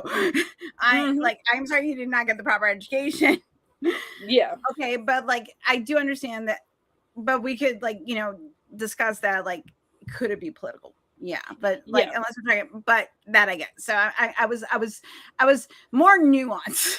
Yeah, and I mean it. You could be forgiven 20 years ago for not being super involved and not thinking everything's political. It still was, but I can see how people could not consider that. But the thing is especially in the last 10 years, you see people who have never had a political opinion in their life all of a sudden wearing solid red or solid blue. And it's like, you guys just now realize that like politics is this important. Like politics literally touches everything. Like it does. This is me. If you on either side are doing a lot of performing, like you have bumper stickers, you have like it's a little too like you're wearing all blue or all red, and and you're like pushing a candidate on me and not talking about like issues, or you're only focusing on one issue. I'm like,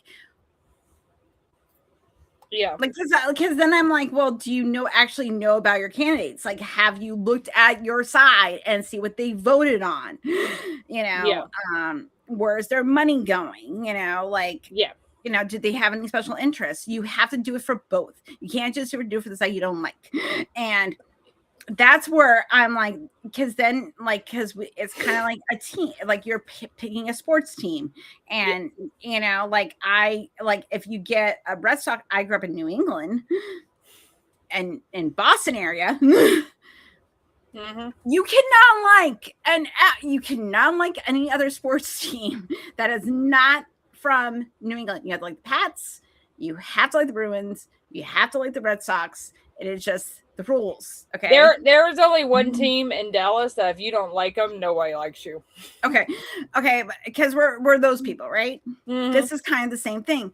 So it'd be like saying someone like, I like the Pats, but you know nothing about football. Yeah. You know what I'm saying?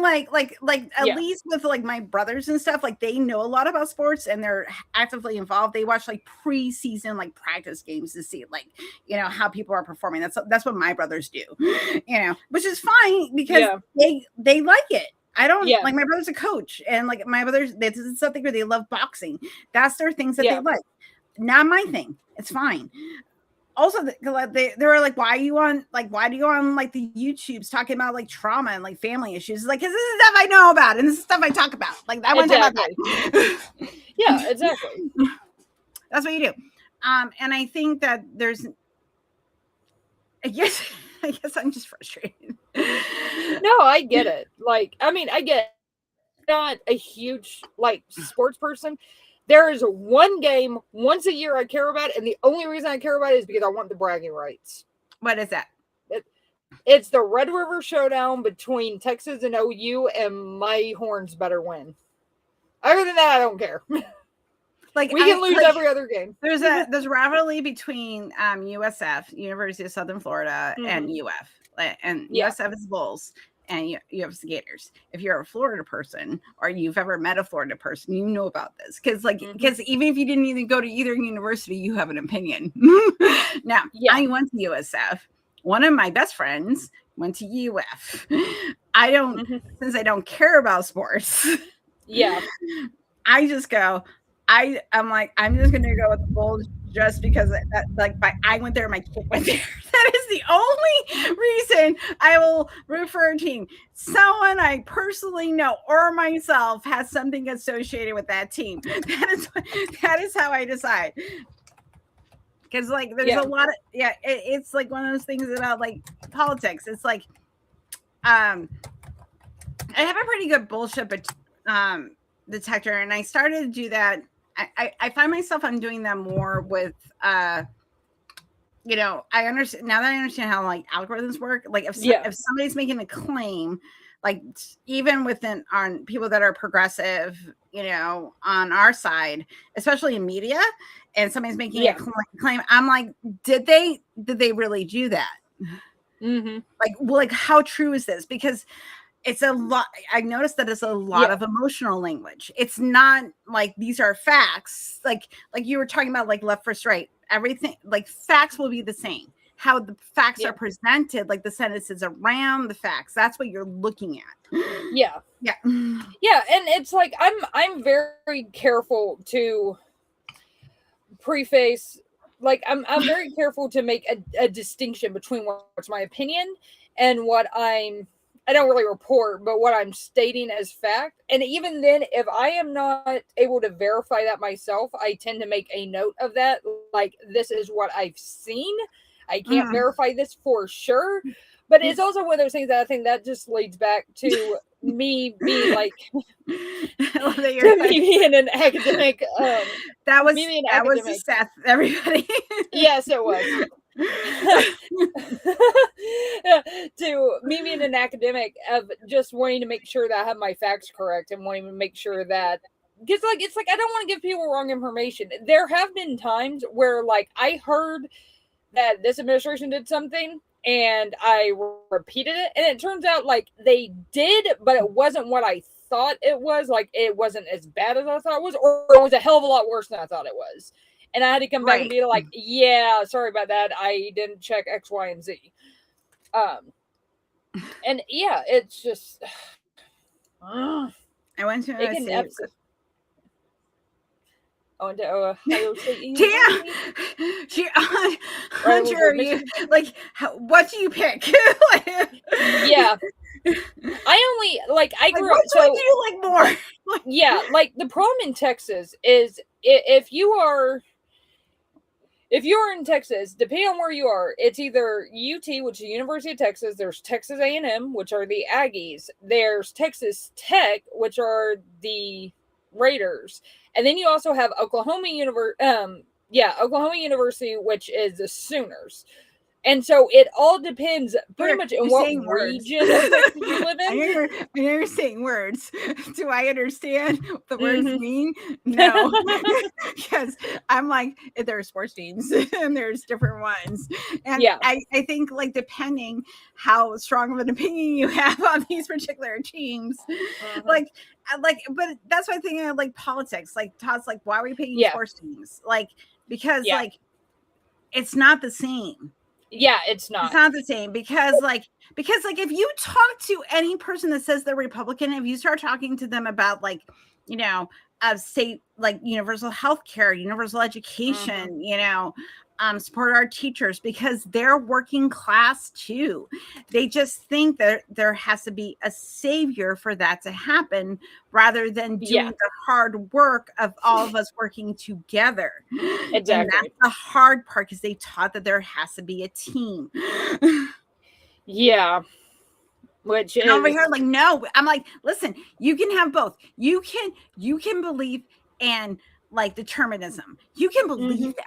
And I will go, I think that's weird. But because then I'm always defaulting to like choice and like pattern recognition and things like that. Like my brain goes to the science and I start dissecting it. But I also understand that people are going to believe in determination. But also at the same time, I also think that belief should allow for the humanism to come through and that children, for example, should not be allowed to go hungry. I think that's actually anybody. Like really anybody should not be allowed to go hungry. Like, can we agree on that? Like I was saying, like, let's take care of people first and then we can have philosophical debates later. Yeah, exactly. It's just like, it's whether it's the comparison between sports teams and politics. It infuriates me because it's just there's so much more to it, and it's so nuanced. It is. Yeah, and it's like I think that like the sort of stopping point, like for example, if someone says that like they think that, for example, that queer people and should have access to the same benefits that like they're cis. Everybody should have access to healthcare. Let's just say we agree on that. Okay, everybody should have equal access to healthcare, but they also believe in, for example, that something should be privatized. Like they might think that healthcare should be public, but education should be privatized. Okay, like let's say we're having that conversation. Find the stuff that you're align on. That's a start. You want to focus on what you align on, and then you deal with that first. Let's make that happen, and then you progress to the next person, the next step. Yeah, I mean, one of the problems too that I've noticed, especially with a lot of people, is they don't form an opinion based on any sort of evidence or reason or anything like that until it affects them personally. Right. Like, I know people who are all like, oh no, we shouldn't have universal health care because of X, Y, and Z. But then they get kicked off their health insurance. They can't get on Medicaid for you could have health insurance like I did and not have coverage. Yeah. So what's that? Yeah, I mean, this is an issue that like I've been having with my mom, because my mom has free healthcare. She has 2 sources of it. And she's just been like, well, I'll call the doctor because, X, Y. And I'm like, no, you need to call the doctor about this now. And it's one of those things. And she's like, well, why are you so uppity about it? I'm like, because you have free healthcare. You can go get your medical stuff taken care of. I cannot. I do not even have insurance. Like, I am paying for everything out of pocket. Well, you know this. I have insurance. Yeah. I got my bill from the pathology office today. Who's also going to be submitted to my insurance company and be like, you are paying for all of this. Yeah. I'm not even paying the deductible because this is your fuck up. Like, and they're going to go back to my employer and it's going to be a thing. That's going to be a thing. But guess what? Because this is the thing about like, it screws insurance companies too. Yeah, it screws everybody. It screws everybody. Like we have, and this is like, when you're, again, like when you're living in late stage capitalism and you're very critical of systems, you're like, oh no, this is not okay. Because like you as a historian, like I was talking about, like, anthropologists and like, people that actually I love learning now. I was watching a video on Answers with Joe, which is a great YouTube channel about science tidbits. I love him. He also has like that deadpan, sweet sense of humor that I appreciate it. And they had like, what did dinosaurs sound like? He did a video on the science, because like in Jurassic Park, like he was talking, because he was talking about, because he's from our generation, like, if you older people, if you saw Jurassic Park in the theater when it came out, it was an experience. Like I'm like, I always say, like, you guys are so spoiled. Like there are like this generation. Like I'm impressed when like a new, like my PS5 graphics, and I'm playing Clara Obscure. Mark Reed, if you're watching this, you need to play that game. And when you play that game, we have to have a conversation about it, because it's one of the best games ever played. And it's very French. Anyway, my people. Sorry, sidebar. Anyway, in that regard to that, I'm just saying. Yeah. There's conversations to be. I'm sorry, I was going to rant. Please talk. I was going to say that one of the coolest things one of my kids did is, one of my kids watched, and I mean, they've watched it before, but they watched oh my God, Ollie! Hi. They watched you. Ollie and I are D&D nerds together. I'm sorry. Do you know awesome. You know Ollie, right? Yeah. Okay, cool. All right. I don't one of my favorite people. Anyway, go ahead, love. But one of my kids watched Lord of the Rings a few years ago. And he's like, holy crap, these effects are good. And I'm like, dude, do you know when this came out? And I told him, and he's like, holy crap. I'm like, no, you don't understand. Like, this crap looked like freaking magic when it came out. Like, you can see the CGI, especially now. The 4K remaster? Oh, it's so good. It's so good. So this was the thing. We went to go see The Return of the King, because I bought the 4K remaster last year. Did I spend $84? Yes. Do I regret it? No. No. Do not regret it at all, because this will be the movie I'm like, you're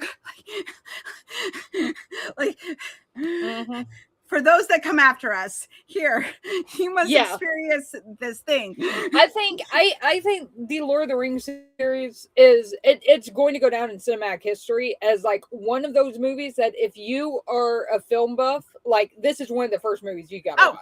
So sidebar on that. So when we went to go see The Lord of the Rings, I went to go see the Return of the King. I am a Two Towers girl, because I really identified with Eowyn, and it's more like her, like I feel like the movie's like that movie through her eyes. Yeah, sort of. Yeah, like from my perspective, I'm like, this is Eowyn's experience in this movie. Anyway, that aside, I went to see The Return of the King in the theater, and I did a lot of crying and a lot of like, because it is of the time. But the first like 15 minutes to have it, Peter Jackson is just talking about filming the film, and you can see his cat tree in the background. Like he has like a banister that's covered in like a cat like scratchable surface. You can see cat toys, and he's talking about like. He also a neurodivergent person. I know when I see it. Yeah. And it was talking about like how Christopher Lee got pissed, when the Saruman scene in that movie, like he got cut out. And then basically what happened is that Peter Jackson went over to his house. His Christopher Lee's wife left them with a very expensive Dutch alcohol, was gone for several hours, and then they hashed everything out. And I wouldn't have known that. Yeah. If I hadn't heard that story, and it was very heartwarming. Because those are the experiences of those movies, because everybody that was involved, like if you watched like what was going on behind the scenes was about connection. Yeah, and it's like I've run into like obviously like like I said, I mean I'm a old school like pre-movies Lord of the Rings nerd, right? And I remember at the time that there were a lot of people in that community who were pissed about the shit that they either cut out or modified, and I'm like, look, like yeah, it's a little different than the books play out, but it works better on a movie screen. It works better. It still tells a story. My biggest nitpick is why Sam leaves Frodo and Gollum. Because like when he finds the bread, he's like, I knew I did not throw this bread off the side of the cliff, and then he climbs back up, and I'm like, because that's not how it happens in the book. Yeah. So I mean, the book is like there were things like that. I'm like what? Yeah. And Sam, I mean, there were things like that. Sam is shown to be the planner. Yeah. He is worst case scenario man. Like I am going to make sure that we survive. Like I'm here to support you. He's like, I am your emotional support animal. Yeah. Like we're gonna do this, Mr. Frodo. Emotional support hobbit. You're suddenly gonna make this character suddenly not like I understand that it's been a lot of stress and it's been a lot of things happening. But he doesn't go back until he finds evidence of the things he didn't do. Like it's so weird. Yeah, it is. Oh, actually, you have to watch that scene because put it together, it makes no sense. Yeah. No, trust me, I know. I know somebody who watched the first movie, saw that they didn't put Tom Bombadil in it, and like refused to watch anything else. And I'm like, okay, here's the thing: Tom Bombadil stops the plot, though. He stops the plot. He stops the plot because it's okay, like also. I don't like the way the Tolkien world. Like, I'm sorry. Like, I like for a modern audience, like Peter Jackson did the very best thing. Like, if you take that as 17 years between when they find out Bilbo had the ring before then Gandalf goes to goes on this quest to find all the information that's happening in the background, and then you're getting lore dump in the middle of the book, and then he comes back and he's like, hey, you basically have a very small nuclear weapon. Let's have a conversation about that. All the tension is gone. It's the same with Faramir. He was like, I would reject this thing if I saw it on the side of the road. Like the writer said, you have basically took all the tension out of the movie because you've built this thing up to be the most dangerous thing that has ever existed. And if it gets onto the finger of like the literal like person that wants to rule from the ashes, it's going to be very bad. And then, okay. What a lot of people skip that did not read the books and didn't pay a lot of attention. Gandalf explains why Tom Bombadil couldn't take it. Right. He was kind of like, he's like, I have my wife, I have my own little existence over, like I think that is so here is another psychological conundrum to consider, that Tom Bombadil might have compassion fatigue. I can see that. Like he doesn't lack compassion because he wants to help the hobbits, but there is this thing where he's like, I'm going to choose who I help, because obviously like I guess like at nature itself, because if we were saying that Tom Bombadil, which has been interpreted as like nature itself, like it's indifferent, but obviously he cares for beauty, like he loves Goldenberry, loves her, like he is has the capability of empathy and compassion, but only after so many trials has limited space for it. And that could be like Tolkien talking about, like even the most angelic, forces of nature can have a limit. Yeah, exactly. Crap, there were several other things that were changed too. That's just like I'm just like this play better. one thing that I know a lot of people had issue with. And sorry, just on your love of Tolkien and your like historic, interest in the Holocaust, where he fought in both World Wars, knew the cost, know what happens. It connects that intersectionality of what people do when they stop seeing other human beings as human beings. My first experience with the Holocaust when I was 14 years old, and I was taking a history class in 8th grade, and they showed us images of what actually happened, because we did a I didn't get that. And it was also my science class. They combined science and history to talk about the Holocaust.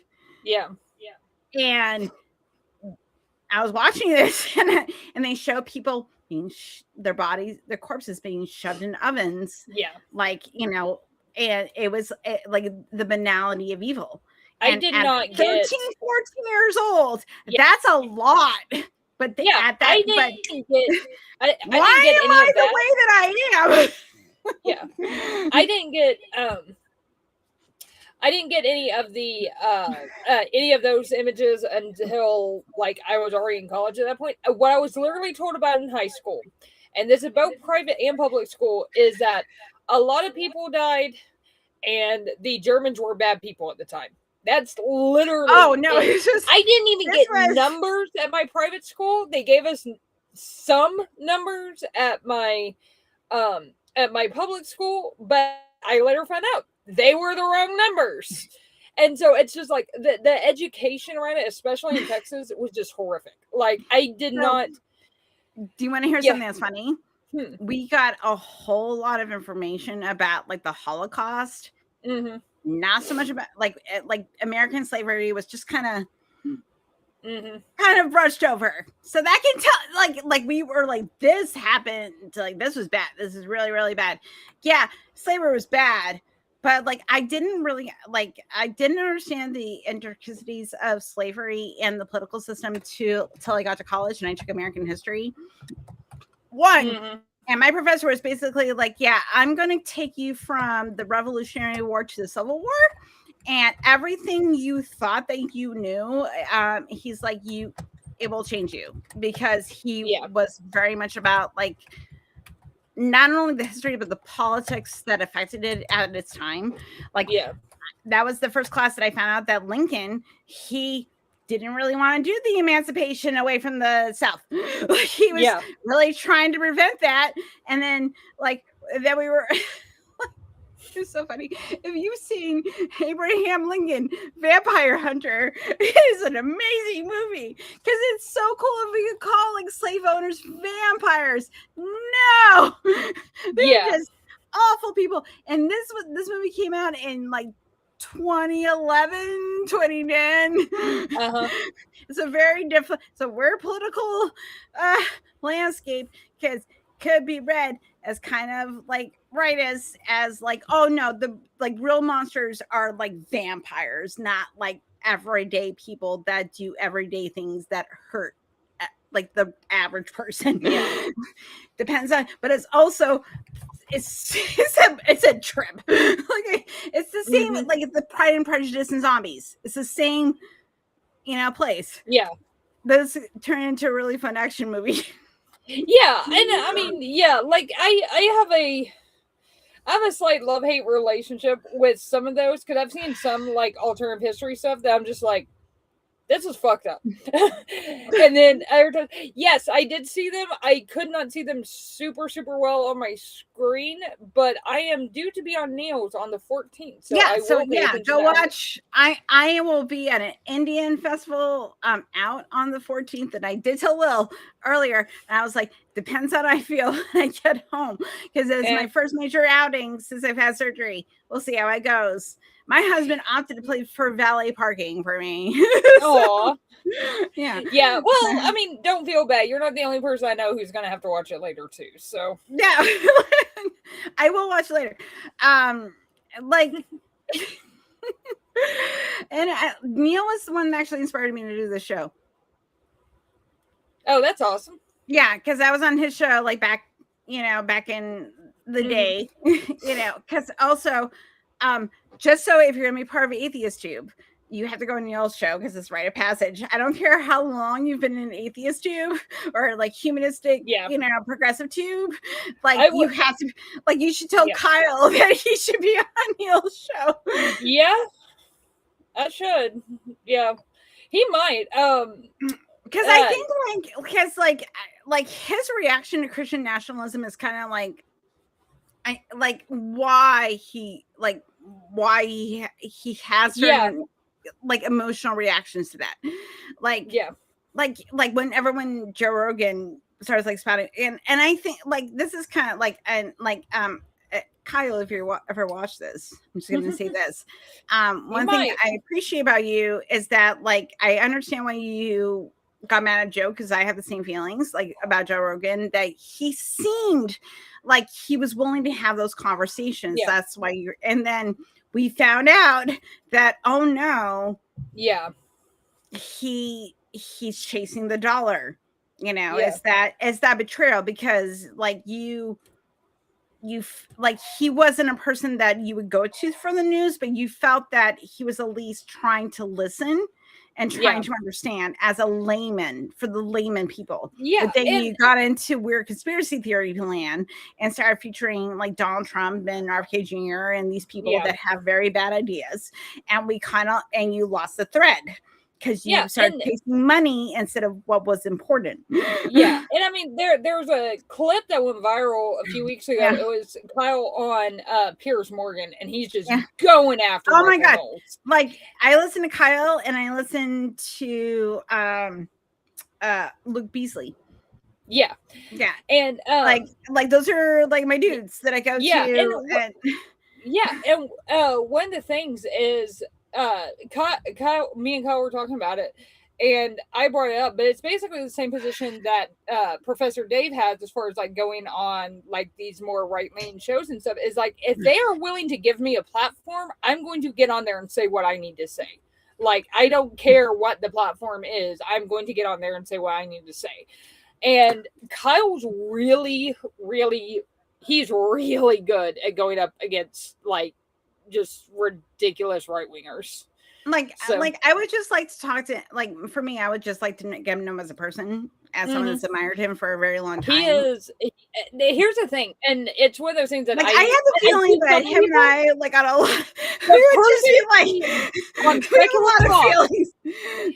The person he is on secular talk is the person he is in real life. Like, there is no mask there. That's just him. I don't have a mask, guys. I really, unless I'm in like the depths of despair that I don't want, because you guys I love our parasocial relationship. The people that I have a long history with.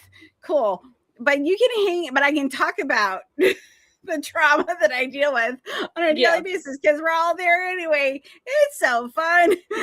Like, exactly. But like I think it's really important because we do form these parasocial relationships. Like we have but it's not, we actually like have moved into friendship. Like, and then there's definitely people in this community that I would absolutely consider extremely good friends, and more than that. So like I love you, but I'm like, listen, I'm like, am I willing to go and spend money at your house? Or we're all going to be at the same event. Are you going to be there? No, I have to go. I'm going to go. Like, that's how it works. Exactly. And when we're in this community, that's what we're thriving on. But also too, we want to introduce people into this community, because we're just kind of like, hey, if you're on the side of people being good to one another, then I've hit the point that I'm like, listen, I don't think people are raised from the dead. And I might ask you a couple questions about that. Because you're over here on the place where you think that human beings should be respected for human beings. I think that there's a difference between being inspired by versus believing this is true. I get that. like I can feel inspired by Jesus.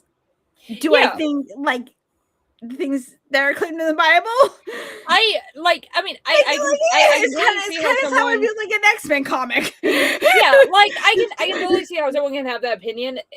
And I completely respect that. But it's like me, because I follow politics and because I've followed Christian nationalists for so long, it's just like I'm just kind of like, I completely write all of it off. Like, if someone else believes it, that's fine. But it's like, I don't need that in my life. Like, I don't know, because like the experience, because like I worked with people that were in like recovering from religion, and I would hear so many stories of them like not only leaving faith but leaving a political structure. Yeah. And what they needed to break out of that, and that has given me like a sort of like, okay, like let's find the alignment, right? But I was going to point out, I only got so much tolerance. Like, I only got, hey, honey, hi, AJ, hi. We went over time because now we're just talking about bullshit. Yeah. Oh my God, you need to go. No, but it's about to start storming. So okay, so we went way over time just when AJ shows. Damn it. Because I was like, oh, it's 9. You know what this means, though? 7. Actually, we started at 6:20 something. Yeah, but you know what this means, though? It just means we have to do this again. Exactly. So that's how that works. So we're gonna make that happen. Yes, my dear. Yes, bullshit talk. It is always good. I just feel bad because you showed up now, and then it was like 9:00, and we've been talking for 2 hours. Yeah, mainly about Lord of the Rings. Like, it's been 2 hours. Not because you showed up. It's just been 2 hours.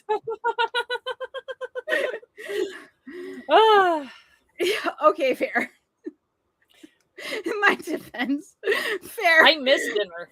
Fair. Anyway, AJ, you're not here for where Seth has to tell Lil that she is a piece of tail during sex. And I need to report it on when that happens. Your boyfriend told me he will let me know. Okay, now. Oh my God. I spread joy, guys. I spread joy. I want everybody to have all the orgasms. I'm like, listen, I really think that Pam Bonnie needs like a really, like, she needs to draw some acid. 1, 2, get really like a good, like some really good alcohol and like a good lay, like not from Pete, like I don't know who she's fucking, that guy, like, no. Like, you are not having the right type of sex. You are not. We're gonna have a conversation, because I'm like, you're having the type of sex that's making you a Christian nationalist. That's not the type of sex you should be having. No. Sorry. Because like, why do you need a fuck plane? Like, dude, you could fuck me in a grass. You could fuck me in like a dilapidated, like heroin ridden, like, you know, dirty mattress place. And if that dude, like, or female, or those are lies betwixt, I don't care. It's giving me a good time. That you're giving me a good time, and I don't care about surroundings. It's a good time. There we are. Welcome to my show. Yep. We are not family friendly. No, we are not. Were we ever? Thank you, AJ. Thank you. Anyway, I'm sorry. It was a moment. It happens. It happened. Anyway, sweetie, where can people find you? You can find me at Lil of All Trades here. I am also over on Facebook at Lil of All Trades. I am also all over Discord. Just look for Lil of All Trades. I'm on Politicality, both on my channel and the Kentucky Atheist on Thursdays and Sundays. I've got Secular Cock, do all the, like, I said Secular Cock, and I did not. I'm not actually on the show on Secular Talk. I do a bunch of the behind the scenes stuff, but I do run the Discord server. Just do the thing. Like, but you should still go to do Kyle's stuff because, like, Lil does all the things for him. So do all the things. Let's see. I've got a series coming out with Seth. Ambushed Apostate, probably next week, focusing on Christian nationalism. Me and Kelly just started like a bi-monthly thing where we just get on and chit chat. I'm on Java and Jugs. I'm on Ember. I am all over the damn place. Just, yeah. I would say, like, if you put in my name and my stupid face comes up, you'll find me. So, thank you so much for being here. Like, we are going to have a conversation. Tomorrow at 5 p.m., Brent Lee is going to be on from Puck Apostate. What are we going to talk about?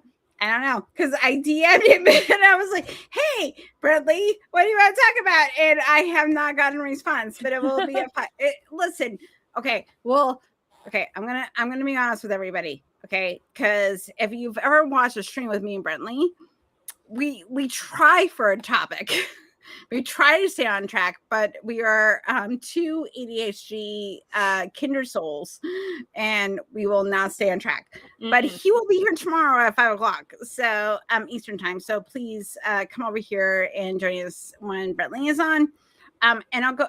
Please go to Lil of All Trades and subscribe to Lil's channel. Please come tomorrow from when Brent Lee is here. Please like and subscribe to the channel. I have some new ideas that I'm going to experiment into going into the next year. I'm going to be doing a little bit of some format changes. So look forward to that. I'm just exploring some ideas, but I'm thinking of changing up my channel a little bit. So we're going to have a conversation about that. I'm going to progress towards that. But anyway, just things that are going through Helen's brain, everybody. Anyway, thank you so much to Lilith, who is a wonderful human being. Thank you for all of you that have been here and I love you all. Thank you so much. Otherwise, please do the things and do the YouTube things and the social media things. Also do the things for Lil. Yes. She's a wonderful. Finger the buttons. Yeah, finger the buttons. Like they want it. They so want you to finger the buttons. Yes. But they're consenting so hard right now. So hard. They're enthusiastically consenting.